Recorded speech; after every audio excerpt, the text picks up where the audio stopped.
simple stuff. Now, just to give you another heads up here, if I go back to this guy again, and I'll open my content browser again, and I can look for a totally different material this time. I'm going to look for the blinking caret. You can see when I hover over it, it blinks.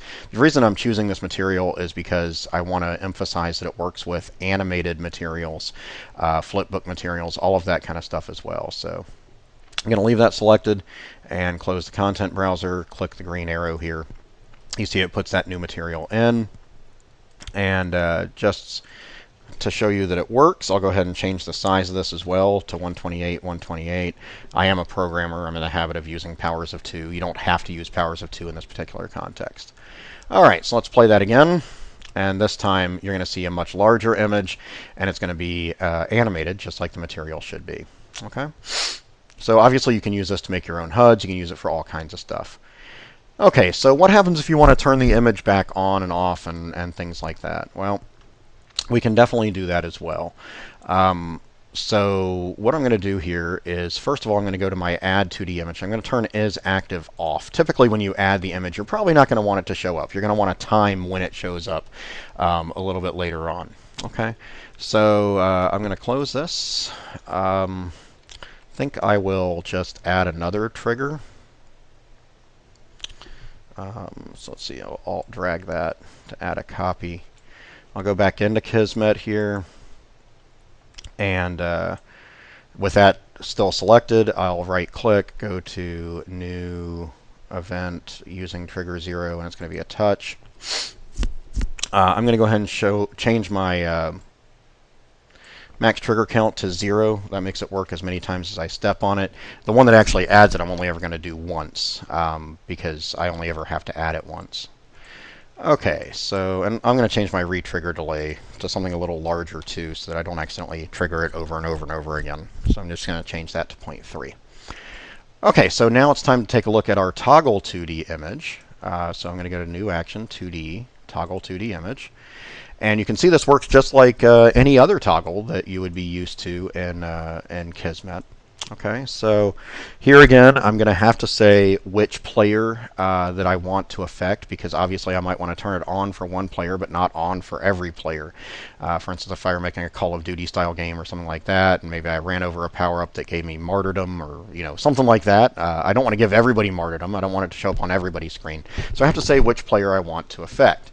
Now, this instigator is I can use that to populate a player variable again, but that would just be a waste of space because I've already got the right player right up there, so I'll just go ahead and reuse that. Now, inside the toggle 2D image, there's only room for one variable. Very, very nice. So all I have to do here is I just have to say what the ID of the image is that I want to use. When I added the image, I named this up arrow. So I'm just going to name that up arrow again, even though it happens to be a blinking caret at the time. But there you go. So those IDs need to match, and that will make it so that once this image is added, this particular guy will be able to toggle it.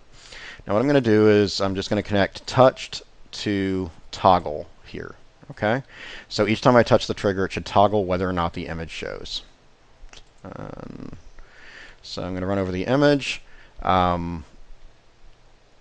Now, remember that the one that added it, I turned Is Active off. So I have to actually run into the other trigger in order to turn it on.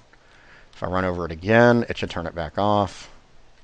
Run over it again, it should turn it back on.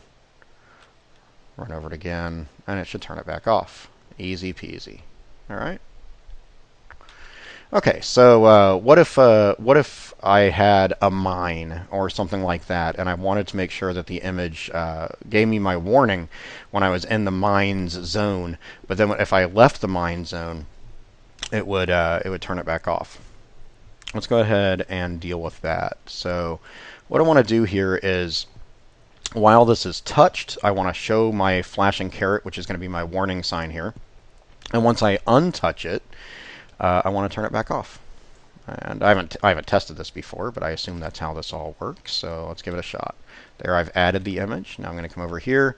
I step in, and sure enough, it's showing. I step back out, and it turns it back off. So that would be great for a proximity warning or something like that. Okay. I think that's about all that I have to show about how to show these 2D images. I guess it's worth pointing out that while you add stuff to the 2D image list, there's no way to remove stuff from the 2D image list. That's intentional. There's no reason for you to be removing stuff from the list. If you have something in the list and you don't want to use it anymore, you simply don't turn it on anymore. It's very, very simple. There's nothing stopping you from putting multiple 2D images in the exact same location. So that, if you wanted to, for instance, in my content browser, if I wanted to use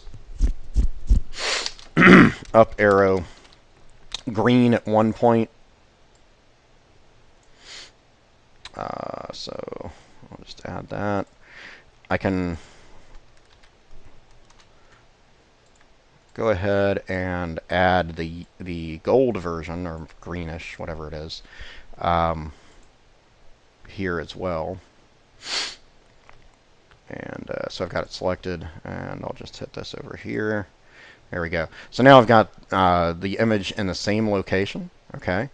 And what I can do is I can do well, I need to give this a new name, so I'm just going to name this up arrow 2. Okay. That is my green one, isn't it? Yeah. Or my red one. Let's just double click that to make sure. Alright, so I'll go ahead and make a copy of this. And what I'm going to do is I'm just going to switch these so that untouched turns on this guy and off this guy. And this is up arrow 2, so I want to change this to up arrow 2. Now these two images are in the exact same location, so what it's going to look like is it's going to look like it's the same image, but it's changing colors. But what it's really doing is removing one and adding the other. So there you go. That's also a pretty common thing. So anyway, that's it. Go ahead and give me some feedback on this tutorial, and if there's anything you like, let me know. Again, this is my first attempt at this, so it's probably not all that good, but let me know what I can do better. I hope to post more tutorials on how to use our QuickTime system, which is very nice and easy to use, but very powerful. And I hope to have that up actually later today. So thank you for watching. Bye.